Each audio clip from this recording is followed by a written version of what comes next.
Audio Renaissance presents A Crown of Swords, Book 7 of the Wheel of Time, by Robert Jordan, read by Kate Redding and Michael Kramer.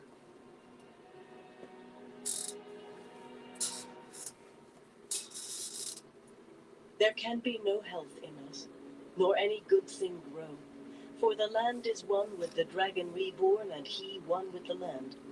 Soul of fire, heart of stone, in pride he conquers, forcing the proud to yield.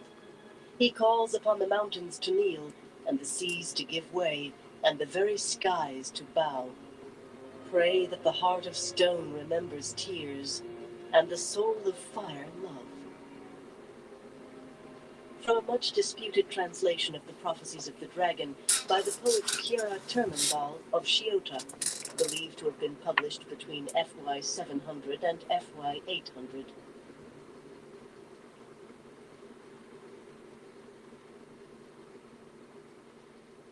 Prologue. Lightnings. From the tall arched window, close onto 80 spans above the ground, not far below the top of the White Tower, Elida could see for miles beyond Tar Valon to the rolling plains and forests that bordered the broad river Aranon, running down from north and west before it divided around the white walls of the great island city. On the ground, long morning shadows encircling the city, but from this prominence all seemed clear and bright. Not even the fabled topless towers of Cairn had truly rivaled the White Tower. Certainly none of Tar Valon's lesser towers did, for all that men spoke far and wide of them and their vaulting sky bridges. This high and almost constant breeze lessened the unnatural heat gripping the world. The feast of lights past, snow should have covered the ground along the depths of a hard summer. Another sign that the last battle approached and touched the world were needed. Elida did not let the heat even when she descended, of course. The breeze was not why she had had her quarters moved up here, despite the inconvenience of so many stairs to these simple rooms. Plain russet floor tiles and white marble floors decorated by a few tapestries could not compare with the grandeur of the Amerlin's study and the rooms that went with it far below. She still used those rooms occasionally. They held associations with the power of the Amerlin seat in her mind, but she resided here and worked here more often than not. For the view. Not of city or river or forests, though. Of what was beginning in the tower grounds. Great pillars and foundations spread across what had been the warder's practice yard. Tall wooden cranes and stacks of cut marble and granite. Masons and laborers swarmed over the workings like ants, and endless wagons trailed through the gates onto the tower grounds, bringing more stone. To one side stood a wooden working model, as the masons called it, big enough for men to enter crouching on their heels, detail where every stone should go. Most of the workmen could not read, after all, neither words nor masons' drawn plans. The working model was as large as some manor houses. When any king or queen... Give me 1 second, everyone. Why should the Amerlin seat be relegated to apartments little better than those of many ordinary sisters? Her palace would match the White Tower for splendor, and have a great spire 10 spans higher than the tower itself. The blood had drained from the chief mason's face when he heard that. The tower had been Ogier built, with assistance from sisters using the power. One look at Elida's face, however, set Master Lerman bowing and stammering that of course all would be done as she wished, as if there had been any question. With exasperation, she had tried to their masons again, but the Ogier were confining themselves to their steading for some reason. Her summons to the nearest, steading Jen Toyne in the Black Hills, had been met with refusal. Polite, yet still refusal, without explanation, even to the Amerlin seat. Ogier were reclusive at best, or they might be withdrawing from a world full of turmoil. Ogier stayed clear of human strife. Firmly, Elida dismissed the Ogier from her mind. She prided herself on separating what could be from what could not. Ogier were a trivial. They had no part in the cities they them visited now, except to make repairs. The men below, crawling beetle-like over the building site, made her frown slightly. Construction went forward by inches. Ogier might be out of the question, yet perhaps the one power could be used again. Few sisters possessed real strength in weaving earth, but not that much was required to reinforce stone, or bind stone to stone. Yes, in her mind the palace stood finished, colonnaded walks and great domes shining with gilt, and that one spire reaching to the heavens. Her eyes rose to the clouds to where the spire was, and she let out a long sigh. Yes, the orders would be issued today.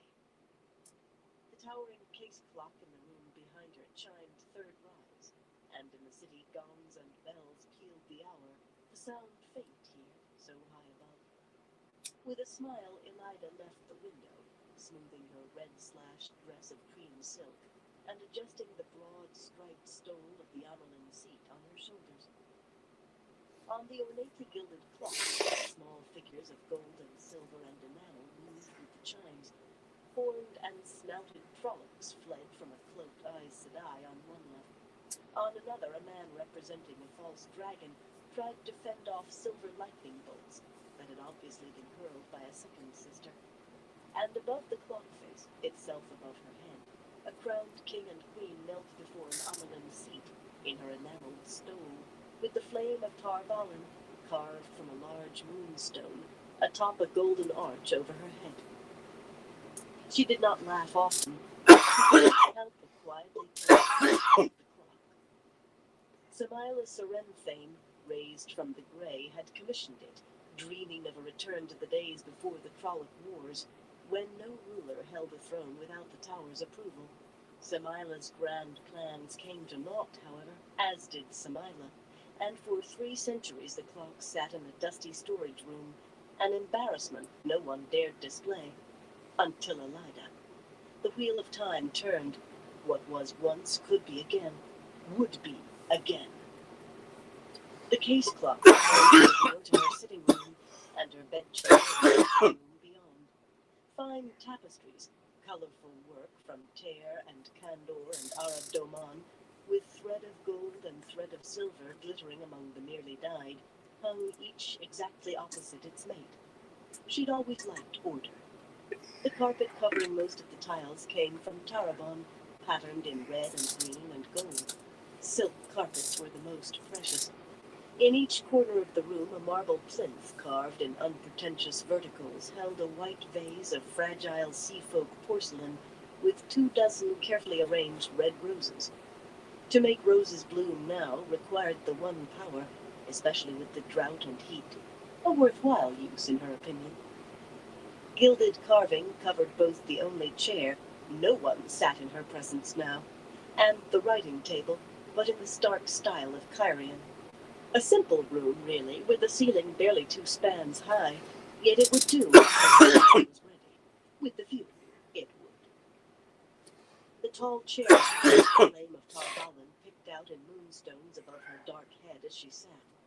Nothing marred the polished surface of the table except for 3 boxes of Altaran lacquer work, arranged just so. Opening the box covered with golden hawks among white clouds, she removed a slim strip of thin paper from atop the pile of reports and correspondence inside.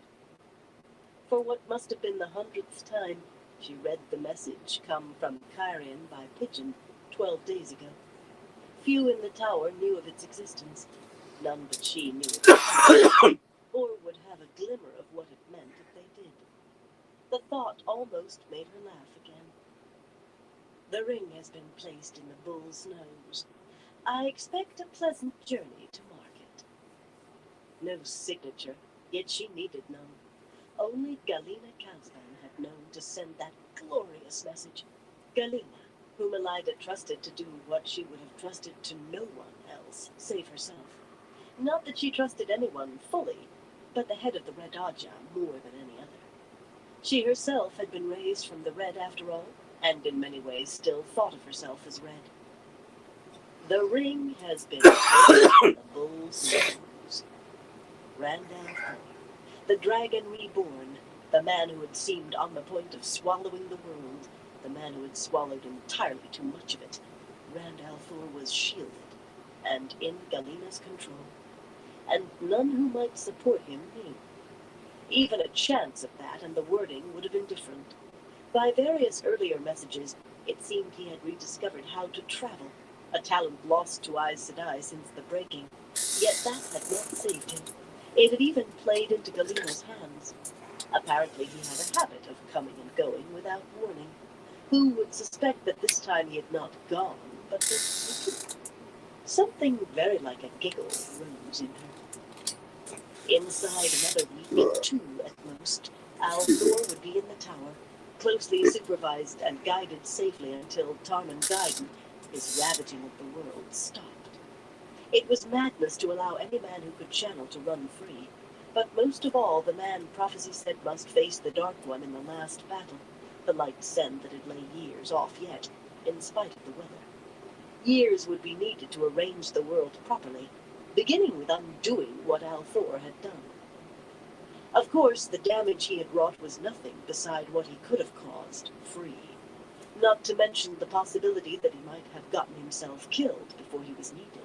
Well, that troublesome young man would be wrapped in swaddling and kept safe as an infant in his mother's arms until time to take him to Shale Ghul. After that, if he survived.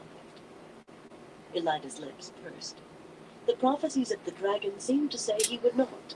Sadly, would be for the best. Mother, Elida almost gave a start as Alviarin spoke, entering without so much as a knock. I have word from the Ajah's, mother. Slim and cool-faced, Alviarin wore the keeper's narrow stole in white, matching her dress to show she had been raised from the white. But in her mouth, mother became less a title of respect, and more an address to an equal. Alviarin's presence was enough to dent Elida's good mood. That the Keeper of Chronicles came from the white, not the red, always served as a biting reminder of her weakness when she was first raised. Some of that had been dispelled, true, but not all, not yet. She was tired of regretting that she had so few personal eyes and ears outside Andor, and that her predecessor and Alviarin's had escaped, been helped to escape. They must have had help. Escaped before the keys to the Amarlin's great network could be wrested out of them. She more than wanted the network that was hers by right. By strong tradition, the Ajahs sent to the Keeper whatever dribbles from their own eyes and ears they were willing to share with the Amarlin. But Elida was convinced the woman kept back some of even that trickle. Yet she could not ask the Ajahs for information directly. Bad enough to be weak, without going begging to the world. The tower, anyway, which was as much of the world as really counted. Elida kept her own face every bit as cool as the other woman's, acknowledging her only with a nod while she pretended to examine papers from the lacquered box. Slowly she turned them over one by one, returned them to the box, slowly, without really seeing a word. Making Alviarin wait was bitter, because it was petty, and petty ways were all she had to strike at one who should have been her servant. An Amarlin could issue any decree she wished, her word law and absolute. Yet, as a practical matter, without support from the hall of the tower, many of those decrees were wasted ink and paper. No sister would disobey an Amarlin, not directly at least, yet many decrees required 100 other things ordered to implement them. In the best of times, that could come slowly, on occasion so slowly it never happened, and these were far from the best. Alviarin stood there, calm as a frozen pond. Closing the Altaran box, Elida kept out the strip of paper that announced her sure victory. Unconsciously, she fingered it, a talisman.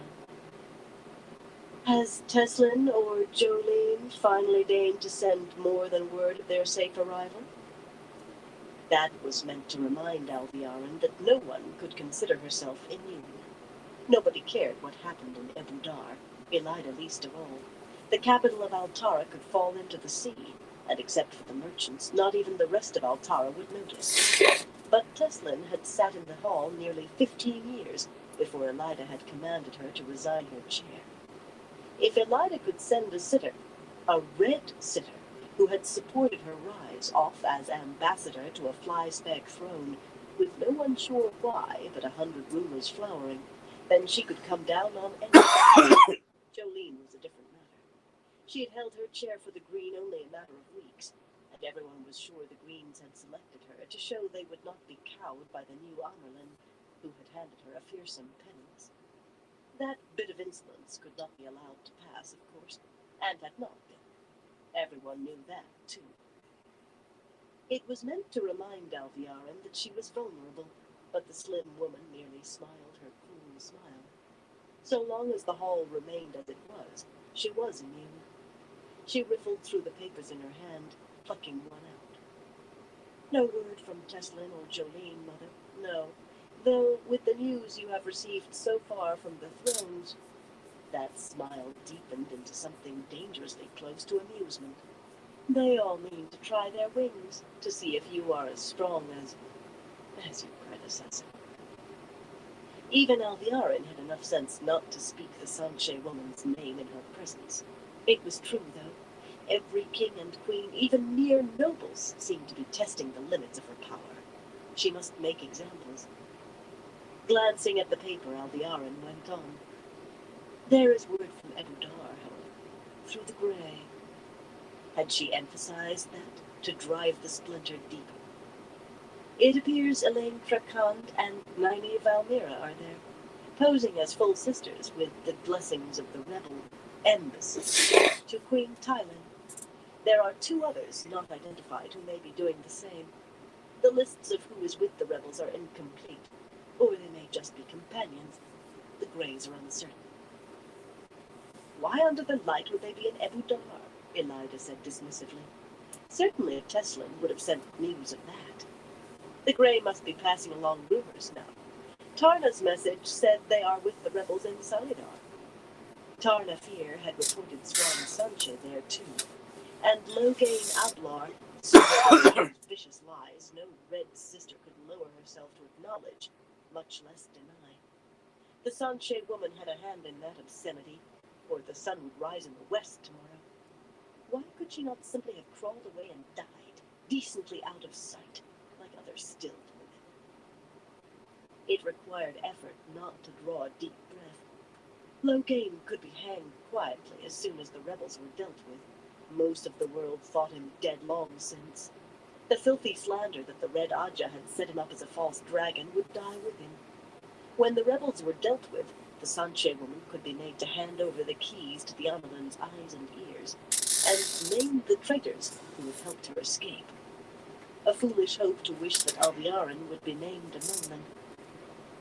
I can hardly see the Almira girl running to Ebudar claiming to be Aes Sedai, much less Elaine. Can you? You did order Elaine found, Mother. As important as putting a leash on Althor, you said. When she was among 300 rebels in Sunnydar, it was impossible to do anything. But she will not in Carlton House.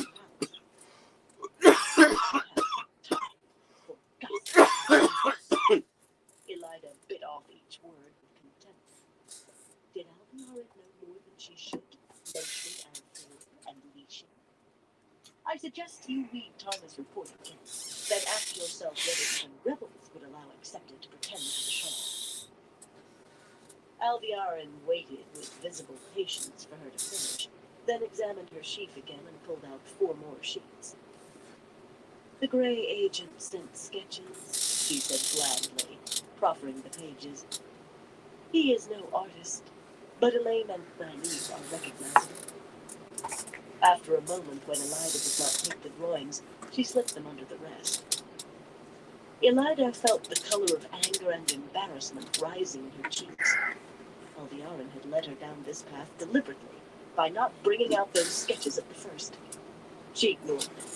Anything else would only get her dancing still, but her voice became cold.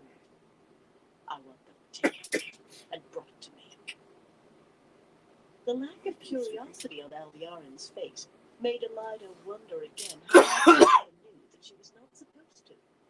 The Almira girl might well provide a handler on Althor coming from the same village. All the sisters knew that. just as they knew that Elaine was daughter heir of Andorra, and that her mother was dead. Vague rumors linking Morgaze to the White Cloaks were so much nonsense, for she would never have gone to the Children of the Light for help. She was dead, leaving not even a corpse behind, and Elaine would be queen. If she could be reached the rebels before the Andorran houses put Dailen on the Lion Throne instead. It was not widely known what made Elaine more important than any other noble with a strong claim to a throne, aside from the fact that she would be Aes Sedai one day, of course. Elida had the foretelling sometimes, a talent many thought lost before her, and long ago she had foretold that the royal house of Andor held the key to winning the last battle. 25 years gone and more, as soon as it became clear that Morgaze Trakand would gain the throne in the succession, Elida had fastened herself to the girl. How it was crucial, Elida did not know, but foretelling never lied. Sometimes she almost hated the talent. She hated things she could not control. There were 4 of them, Alviara. The other 2 were unimportant, certainly, but she would take no chances. Send my command to Teslin immediately. Tell her and Jolene that if they fail to send regular reports from now on, they will wish they had never been born. Include the information from the Makura. Her mouth twisted around that last. The name made Alviarin shift uneasily, too, and no wonder. Rhonda Makura's nasty little infusion was something to make any sister uncomfortable. Forkroot was not lethal. At least you woke if you drank enough to sleep. But a tea that deadened a woman's ability to channel seemed aimed too directly at Aes Sedai. A pity the information had not been received before Galena went. If Forkroot worked on men as well as it could do on women, it would have made her task considerably easier. Alviarin's ill-ease lasted only a moment, a mere instant, and she was all self-possession again, unyielding as a wall of ice. As you wish, Mother. I am sure they will leap to obey, as of course they should. A sudden flash of irritation swept Elida like fire in dry pasture. The fate of the world in her hands, and petty stumbling blocks kept rising beneath her feet. Bad enough that she had rebels and recalcitrant rulers to handle, but too many sitters still brooded and grumbled behind her back. Fertile ground for the other woman to plow. Only 6 were firmly under her own thumb, and she suspected as many at least listened closely to Alviarin before they voted. Certainly nothing of importance passed through the hall unless Alviarin agreed to it. Not open agreement, not with any acknowledgement that Alviarin bore a shred more influence or power than a keeper should. But if Alviarin opposed, at least they had not gone so far as to reject anything Elida said. They simply dragged their feet, and too often let themselves starve on the floor. A pitifully small thing for which to be happy. Some Amelins had become little more than puppets once the hall acquired a taste for rejecting what they put forward. Her hands clenched, and a tiny crackle came from the strip of paper. The ring has been placed in the bull's nose. Alviarin looked as composed as a marble statue, but Elida no longer cared. The shepherd was on his way to her. The rebels would be crushed and the hall cowed, Alviarin forced to her knees, and every fractious ruler brought to heel. From Tenobia of Saldaea, who had gone into hiding to avoid her emissary, to Matin Stepaneus of Ilion, who was trying to play all sides at once again, trying to agree with her and the White Cloaks, and with Althor for all she knew. Elaine would be placed on the throne in Cainlan, without her brother to get in the way, and with a full knowledge of who had set her there. A little time back in the tower would make the girl damp clay in Elida's hands. I want those men rooted out, Alviarin. There was no need to say who she meant. Half the tower could talk of nothing but those men in their black tower, and the other half whispered about There are disturbing reports, Mother. Alviarin looked through her papers once more, but Elida thought it was only for something to do. She did not pluck out any more pages, and if nothing else disturbed the woman for long, this unholy midden outside Camelin must. More rumors? Do you believe the tales of thousands flocking to Camelin in answer to that obscene amnesty? Not the least of what Althor had done, but hardly cause for worry. Just a pile of filth that must be safely cleared before Elaine was crowned in Camelin. Of course not, Mother. But Tovann is to lead. This task belongs properly to the Red. Tovann Gazal had been 15 years away from the tower until Elida summoned her back.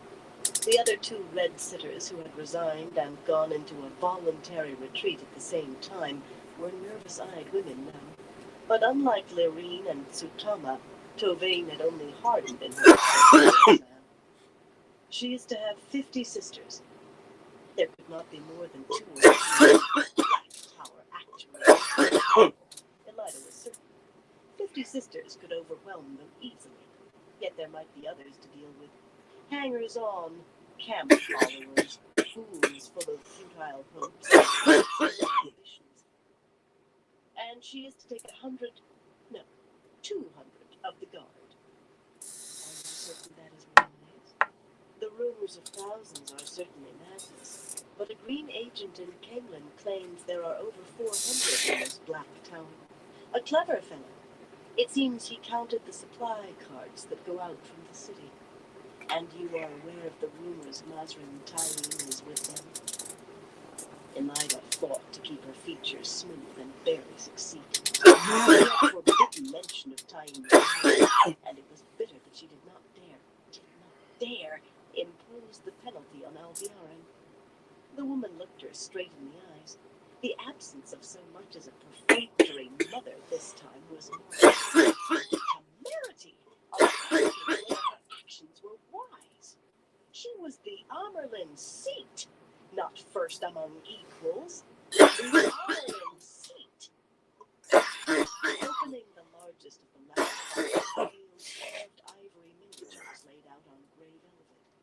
Often just handling her collection soothed her, but more like the knitting she enjoyed, it let whoever was attending her know their place, if she seemed to give more attention to the miniatures than to what they had to say.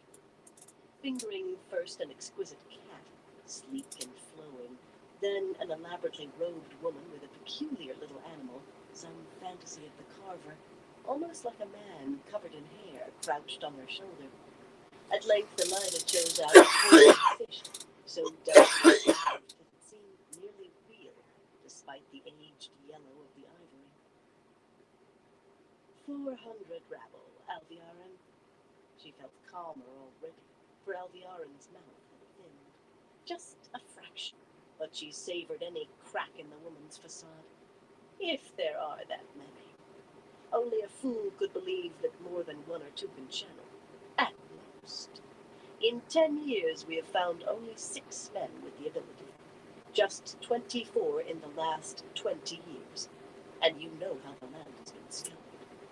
As for Taim, the name burned her mouth. The only false person ever to escape being gentled once in the hands of Aes Sedai.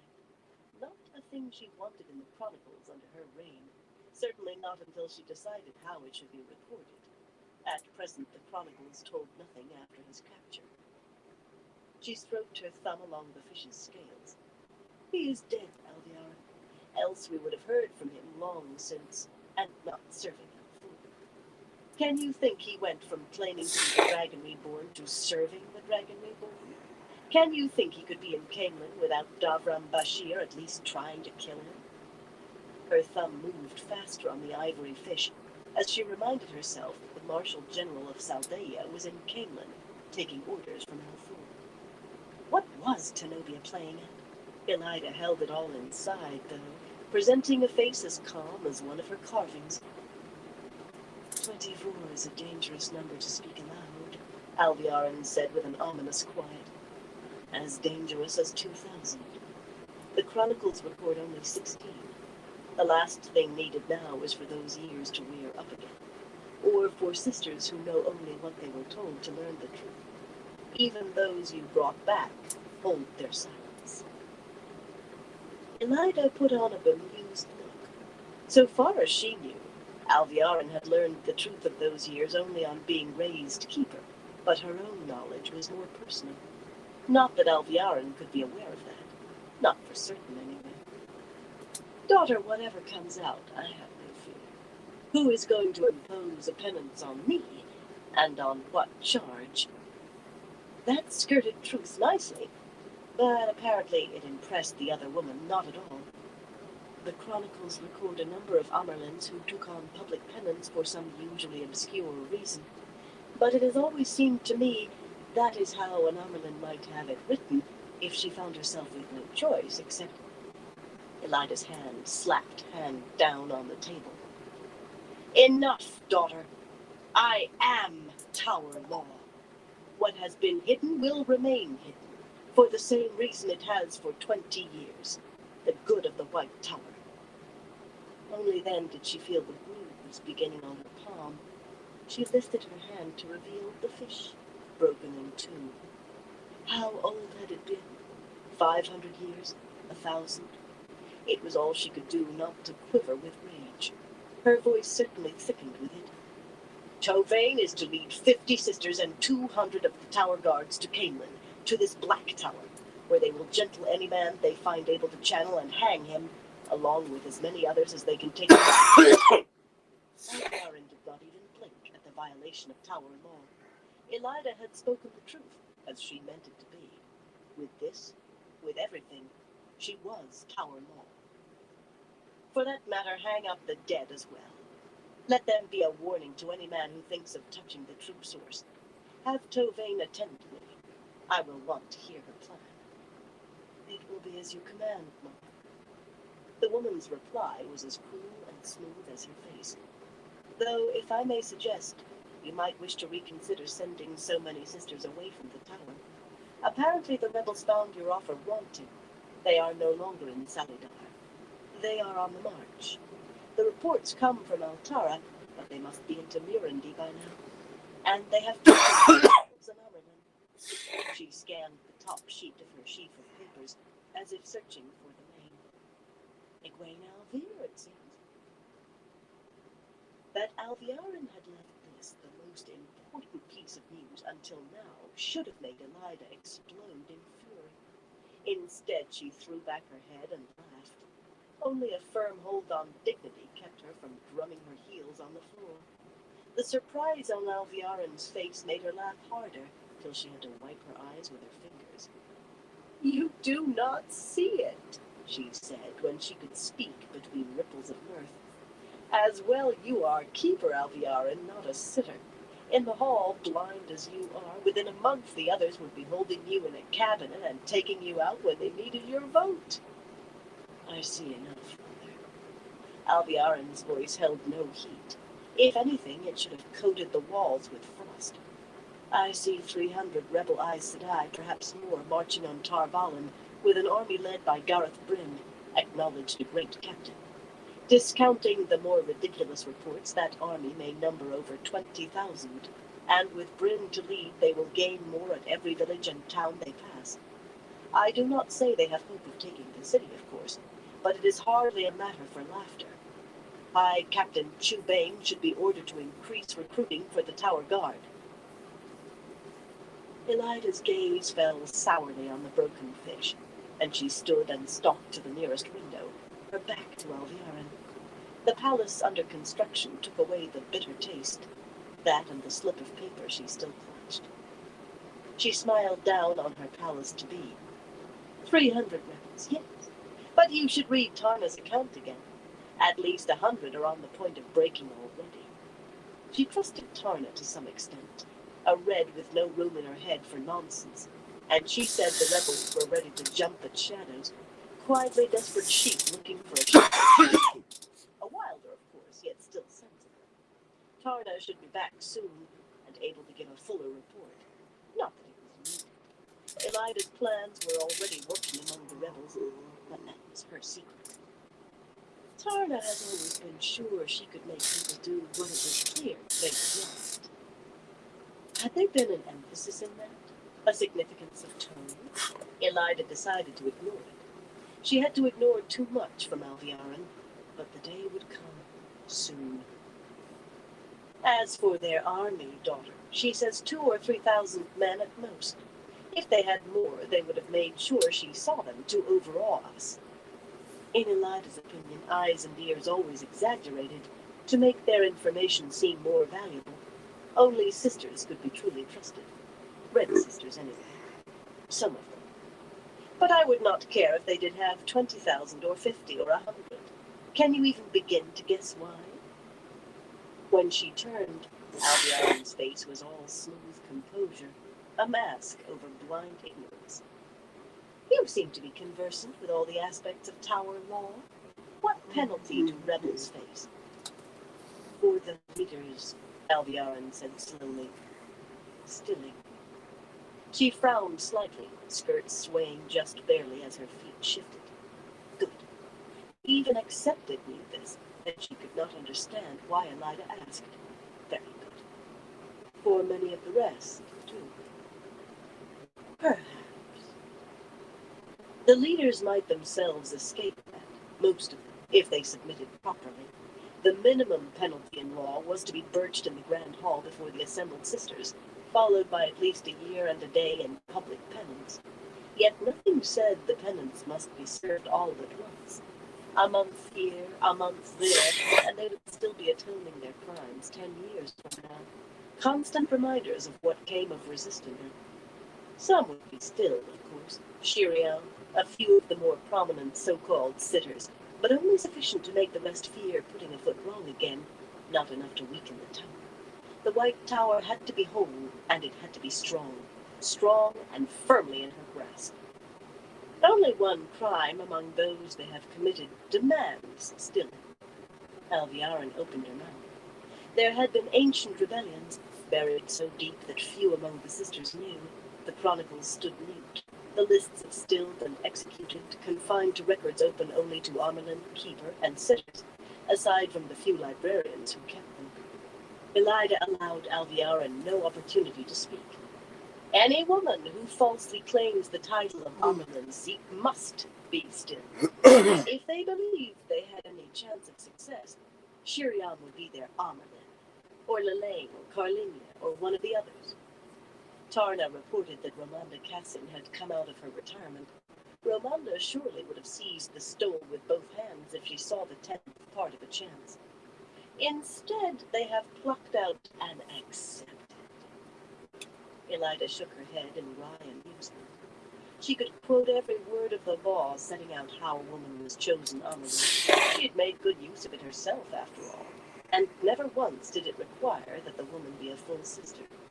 Obviously, she must be, so those who framed the law never stated it, and the rebels had squirmed through that crack.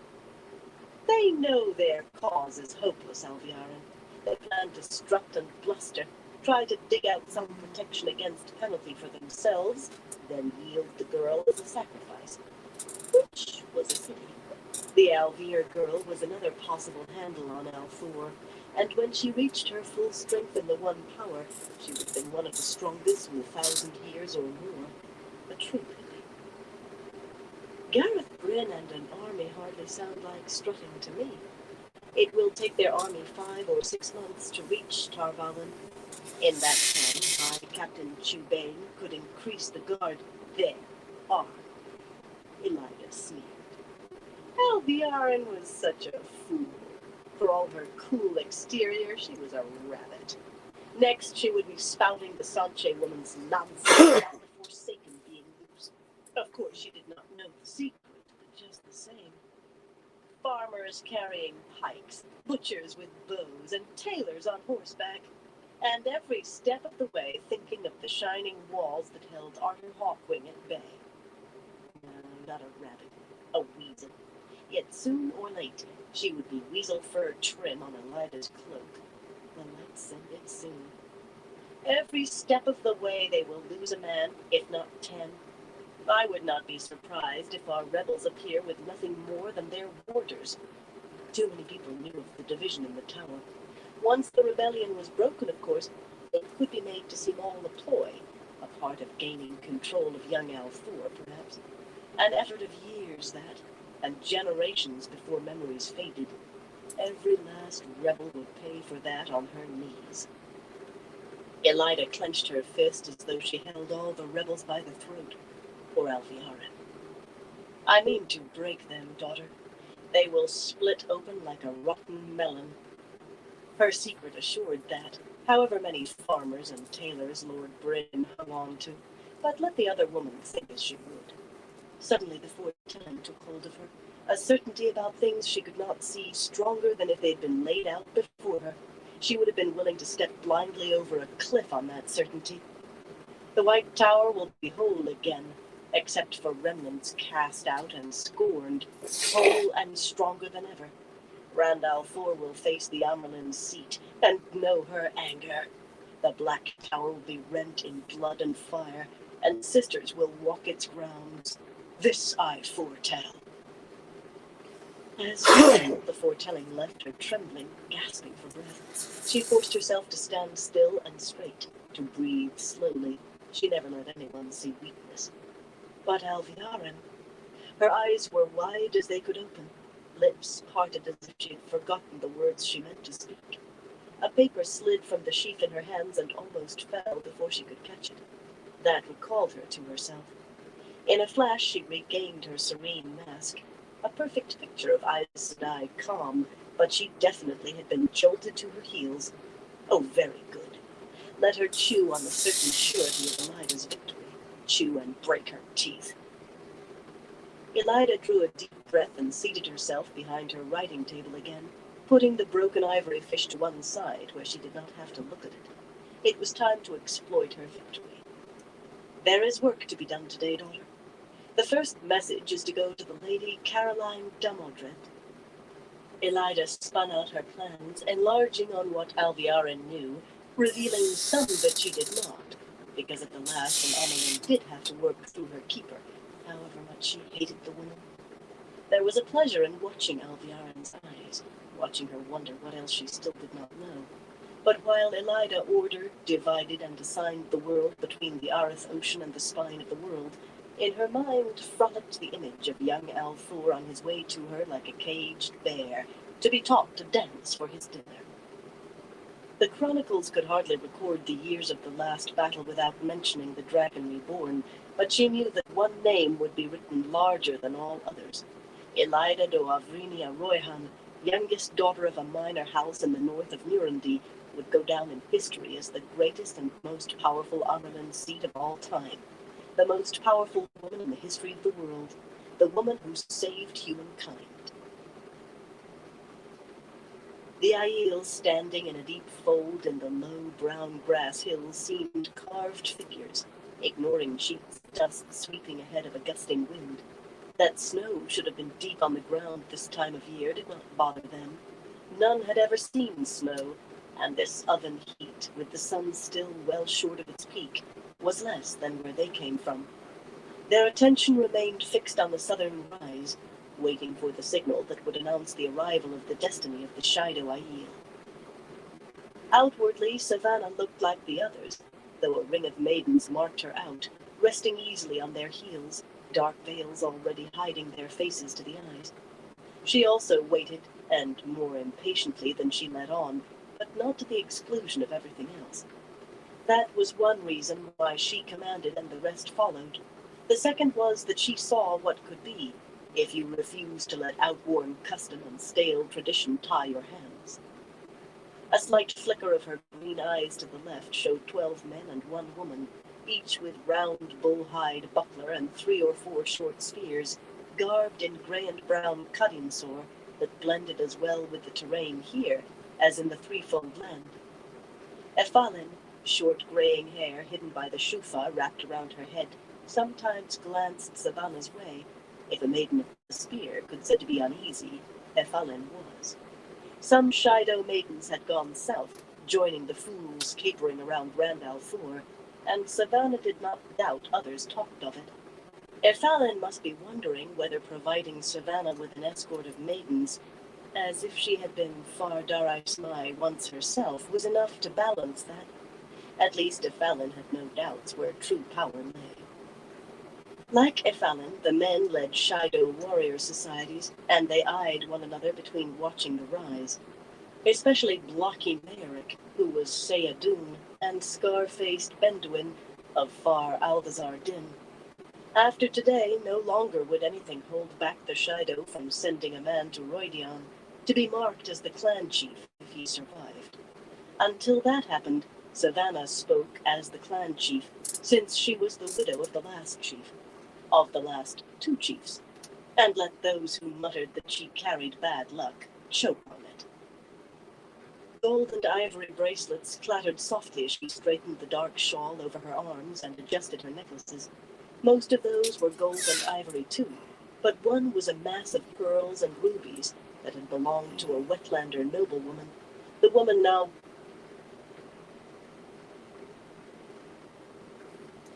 Alright, everyone. We're gonna call it into this live for tonight. I want to thank everyone stopped by and everyone keeps stopping by.